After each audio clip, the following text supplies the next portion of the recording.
Live. This is Kyle with WMMA Fighters, and I have Catie Denning on with me. How you doing, Catie? Good. How are you? Good. Thanks for coming on here. Yeah, thanks for having me. Yeah, no problem. You sound incredibly chipper for somebody who just did conditioning. I try to be. Yeah, conditioning sucks for sure. Yeah, it's the worst part. Yeah. So if you wouldn't mind, so I know I've been aggravating you for a while to talk, and that's my strategy. Just keep going until you wear them down. No, I'm just kidding. But um, yeah. So if you wouldn't mind, kind of talk us through, how you started in MMA and what got you to where you are now. Yeah, I've been a part of Young's a little over 4 years now. I started with just the basic fitness classes. And then just from there, I kind of wanted to challenge myself. And I don't have any background in mixed martial arts. I didn't wrestle in high school. I didn't do jujitsu or anything. So it really was starting from square one. And I tried a basic jujitsu class and a basic boxing class. And from there, I just kept building my skills. And after about probably 6 to 8 months of doing that, Coach Chris Young asked me to train with the fight team. So, and ever since then, I've kind of just been building from there. Okay. So how many years have you been doing this? Um, I would say, like, actively training with the fight team, probably 2.5 now. Okay. So, and it started, with me just being a body for the few females at the time that were competing. And I kind of got sick and tired of being the punching bag and thrown around. And I was like, all right, I need to compete or do something in this and make it worthwhile for myself. So Right.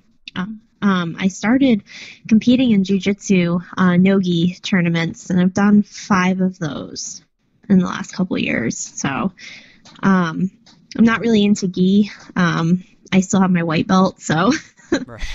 but skill wise, I'm probably a little bit above that.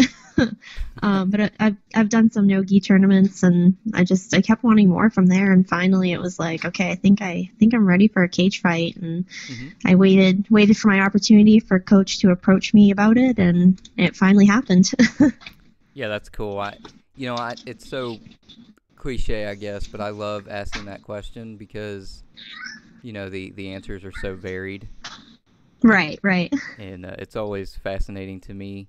Now, were you a fan of MMA or combat sports in general before you got into it? Yeah, I kind of was.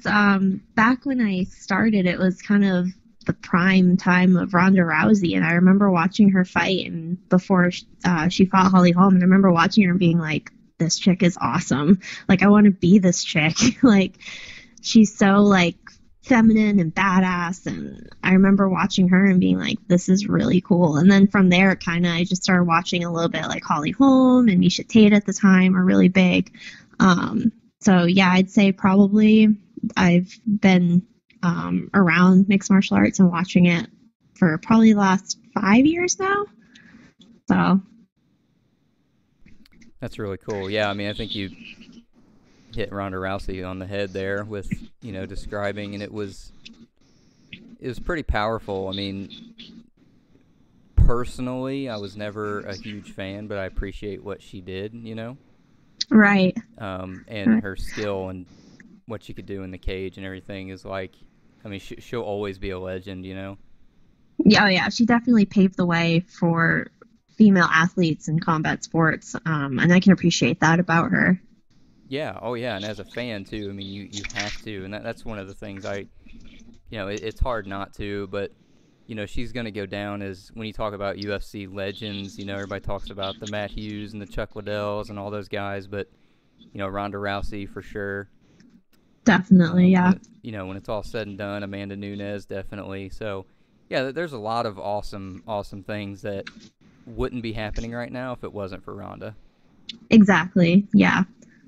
Yeah, and it just it's really cool. So as a competitor and someone who watched it, around the Rousey era, which I think, is when the UFC was really becoming what it is today. This Mhm. massive thing. How do you feel the fan reception has evolved towards the women's MMA? I think, it wasn't too long ago Dana White said, females weren't going to be in the UFC, and that would never happen. And I feel like in the last just couple years alone, it's blown up, on local cards and on, big cards like in the UFC. It's so awesome to see the support of strong females in the sport. And I know, like, I joke about it, like, I'm small scale, I'm in Maine, an amateur fighter in Maine, but it still feels really good to have the support even locally, from everybody. And I think it's just going to keep getting bigger and better as time goes on for women. Yeah, I think it's the ticket, and like you say, you're from Maine and small state, but you're not. I mean, you're a piece in the large scale, you know. Right, But right. I understand where you're coming from, and I'm not gonna try and sit there and um, devalue how you feel, but as a fan, as a spectator, just know that you are part of this wave of, you know, it's the evolution of MMA, in my opinion.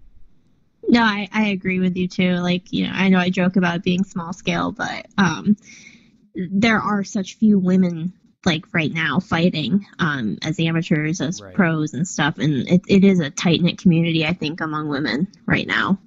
Like, we have to kind of stick together, and kind of take what we can get for fights too, whatever weight we can fight at, and however many fights we're able to have Hmm. at this level. So, What's great is I think that's an awesome mindset to have because it allows for really great matchups, and I think it exposes. I think a lot of the female athletes are exposed to more weight classes and different fighting styles as far as opponents goes than men. I think because of this. no, I agree with you on that. It's almost like I hate to say it this way, but I don't really know any other way to say it. But take what you can get, and then make the Mm-hmm. most of it. And that's why I love it so much. Yep. No, I agree with you on that. We struggle really hard to find fights, especially being this far north in Maine in the New England area. Um, we're lucky to have three solid females competing right now, actively competing and looking for fights, and just in one gym alone. Um, there aren't many of us, especially in New England. When I fought Taylor Thompson, back in November, she's one of the top female bantamweight fighters, at the amateur level right now in New England. So when that fight was offered, it was like, all right, let's do it. Let's see what happens. Yeah. um, so this next fight I have is way out of my weight class. I'm fighting at 145. I'm actually underweight right now, Oh wow. but again, yeah, again, it's take what you can get. Hmm. As far as getting fights, I could have not taken this next fight in 2 weeks, and who knows the next time I would have been able to fought and find a matchup. Oh, So, for sure.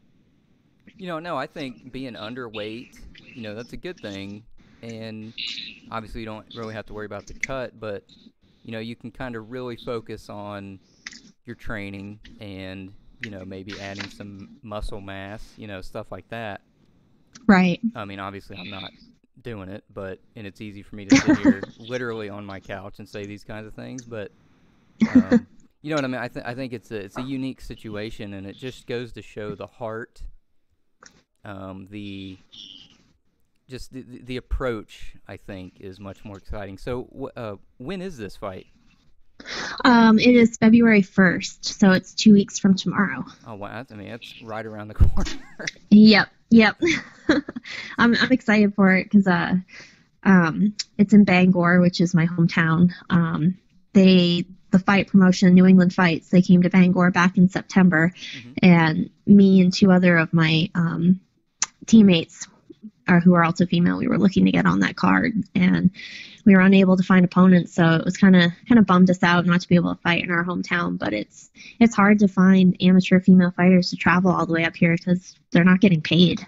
Um, Bangor is about 3 hours to New Hampshire, which, it's tough to have people come up here and travel and fight and stuff, and there's just sort of no local girls in the Bangor area really that can fight. So, yeah, it's just kind of take what you can get at this point. Right. So with that said, are there many female fighters in your gym? We have a solid group of women. Like I said, being this far north in Maine, women are in the sport are hard to come by. There's three of us that are actively competing. Myself, Glory Watson, and BJ Garso.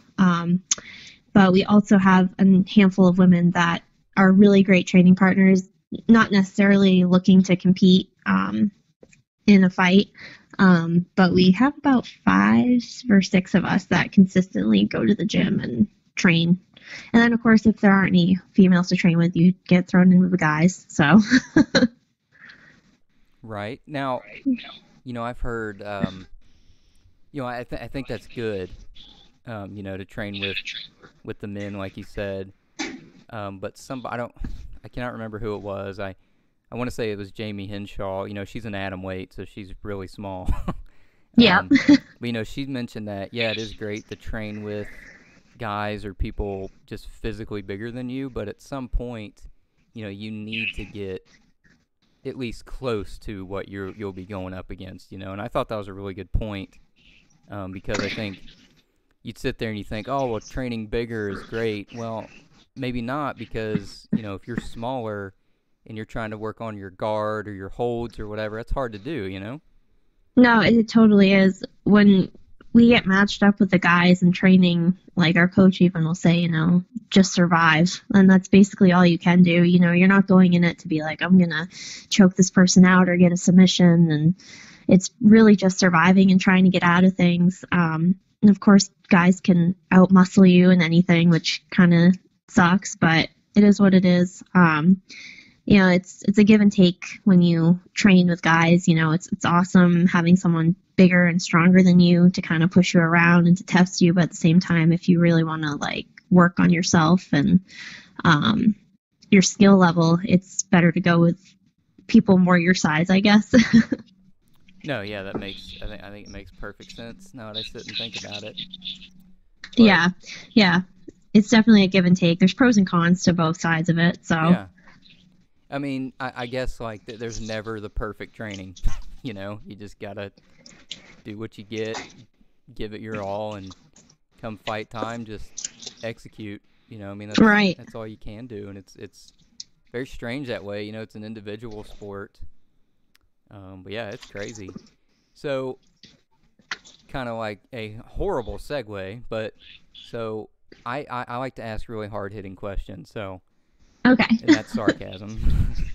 So, what I do like to talk about, though, and since you're underweight, this would be easier. What are some of your guilty pleasures when it comes to food? I Hard love hitting. food. Right. When I'm in a fight camp to cut weight, so not this fight, my last 2 fights, I crave carbs really bad. Pizza and pasta and breads. I crave a lot of those.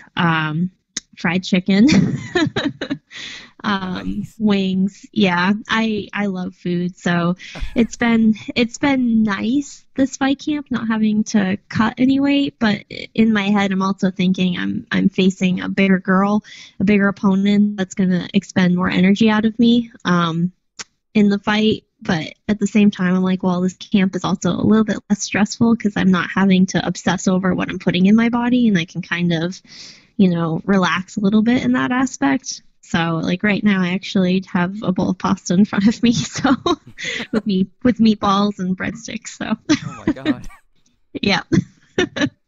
That's awesome. So, okay, so I have an official, unofficial poll that I run. I hmm gotta ask, do you like pineapple on pizza? Yeah, I mean, it's not my favorite, but I mean, I'll eat it, I guess. Like I said, I'm not a picky eater. I'll eat whatever is in front of me. I prefer just a classic pepperoni and mushroom pizza, but Okay. if there's pineapple on it, I will eat it. Like, I'm not picky, so. So, for the record, though, I'm gonna call that a no because we the good guys we really need votes. So, Okay, sure, you can call the um, no. It's not my go-to, so we'll say no. there we go. Yeah, I'm not picky either, but I'm just appalled by that combination. It freaks me out. I don't know what it is. But like I said, I mean, we're talking hard-hitting journalism right here. Um, Exactly. so, what do you do when you have time to yourself? I mean, are you working another job? Yeah, I am actually kind of all over the place. I just graduated like 3 or 4 weeks ago with my master's degree. Oh, wow. Yep, I was going online through Southern New Hampshire University for my master's in HR management. I've been doing that, plugging away at that for the last 2.5 years. So that was finally nice to get that out of the way. I work full time at a local sports bar. I bartend. I've been there I'll be there 6 years in August. Um, and I also own my own antique business. Oh my God. Yeah, so I'm constantly going to thrift stores, antiquing and refinishing furniture and stuff, and making sure that's all stocked. And I don't really have a lot of free time, and Hmm. when I do, I'm usually sleeping. Yeah, I mean, after all that, I don't see how you could possibly. So now that we're talking, I feel very fortunate, and I appreciate you giving me some time. Absolutely. And honestly, like, I'm also like, I'm all over the place, like I said. So like, I always forget about things, and Hmm. like, I really should have like a personal assistant, like making a schedule for me, because Right. I'm like, I'll commit to something and then I'm like, oh crap, I forgot about that. Yeah, to me, the hardest thing about using a planner is actually using the planner. Exactly. I will fill that thing out and then I just won't touch it and then I forget about stuff. Exactly. But no, I hear you. Now, tell me if I'm wrong. I'm not Mhm. huge on the antique scene, but the Northeast and the New England area, I mean, that's a pretty solid area, right? Yeah, it is. I'm lucky we have a lot of cool thrift stores in the area, and Mm-hmm. there are a lot of locally owned antique stores and stuff around. Thankfully, the one I'm at is called the Schoolhouse Antiques. It's in the next town over from me in Brewer, and it's huge. Like, it's like an antique mall. Oh, The wow. building's huge, so I'm really thankful that I'm in there. And the woman that owns it, she's one of my sponsors. She's awesome. Um, yeah, so I've been really obsessed with antiques and anything vintage for a long time now. So I kind of got to the point where I had too much stuff and was becoming a hoarder. Uh, So I was like, I need to resell some of my stuff. So it's been a really great hobby for me, kind of on the side, and mhm. keeps me busy, and it's another passion that I have. So Yeah, I think it's great to have that. And, because, like, fighters, I mean, you got to do something. You know what I mean? Like, especially when you're still working and training and everything, you have to do something, or exactly, several yeah. things. So that's great that you have that and, are very passionate about it. I think, I definitely am. yeah, I mean, I can tell. And that's a great thing.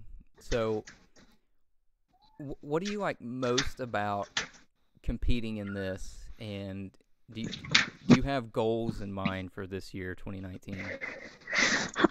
What I like most about it is that I can kind of play both sides of being a female in it.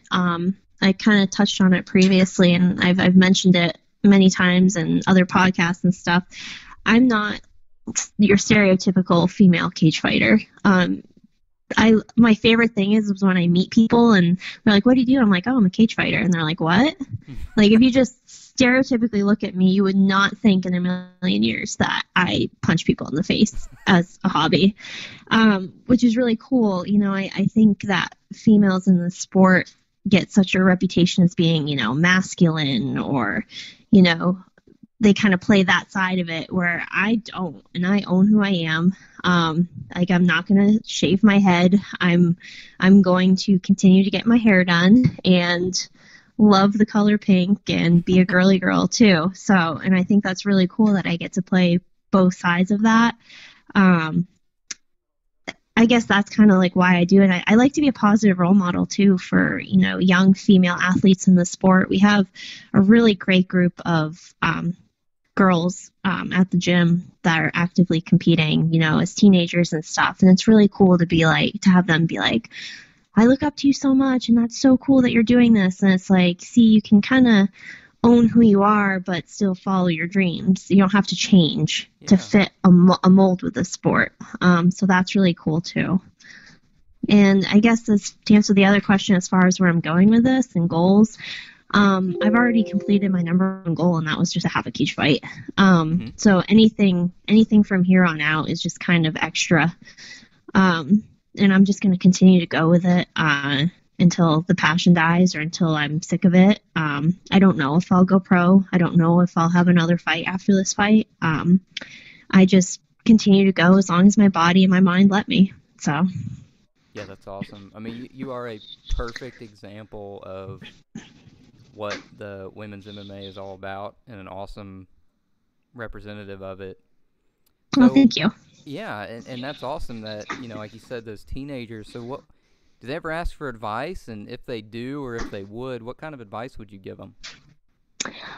They do sometimes ask for advice and stuff. It was really cool after my most recent fight back in November. Like I had girls, some of them I didn't even really know, come up to me and take their picture with me and post it like on Instagram and tag me in it, and people being like, you're such an inspiration. Like it's just really cool. I guess just like I said, the advice I would give them is to just remain true to who you are, because I know it sounds so cliche and corny now that I say it, but no, it's not. But it's true. Like I feel like, young girls today, really the people they have to look up to are not the greatest, and I think it's really cool for someone to say, I look up to you and you for remaining who you are through this process. So I guess that would be it. No, that's huge. And, that is fine. Like you said, it could be kind of cliche or whatever, but I think that's so important. And that's just, I think, being athletes or being in any type of spotlight. And I hate to say that term, spotlight, but you got to be true to who you are. Always. Exactly. And, I think that is the biggest thing. And so, my opinion is that I think I feel they're reeling it back in, but I think the UFC kind of lost its way a little bit. Mm-hmm. They went way into the promo. I mean, there were times I'm like, am I watching professional wrestling or am I watching MMA? Right. I agree with you. McGregor effect. I'm a very vocal, not McGregor fan. I'm not ashamed to say it, and people tear me apart for it. I don't care. It's at I'm not really fighters on Twitter. Go ahead. I'm not a McGregor fan either. I don't like his attitude. I don't like what he brings to the sport. I'm like, ugh. Yeah, I'm the same way. And I didn't say that to like force your hand or anything, but I feel like the UFC lost who it was. And I'm hoping that it looks anyway, outside of John Jones, but it looks like the UFC is finally starting to reel it back in and bring back the matchups, you know what I mean? But that comes down to the fighters like, the Tony Fergusons and the Rose Namajunas and the Amanda Nunes and those fighters who have maintained who they are, you know what I mean? Right. Yep. And they still have massive fans. I think a lot of it has to do with the fact that McGregor hasn't won a fight in a while. I think if he would have beat Khabib, it would have been worse than ever. But, I think the fans and the UFC have gotten a little bit of a reality check, I agree. So that's a huge piece of advice. But, I know you are super busy. I don't want to keep you too much longer. But I do want to ask you one more. If you had to guess or say your 3 keys to success, what would they be? One of them, remain true to who you are and your values and your morals.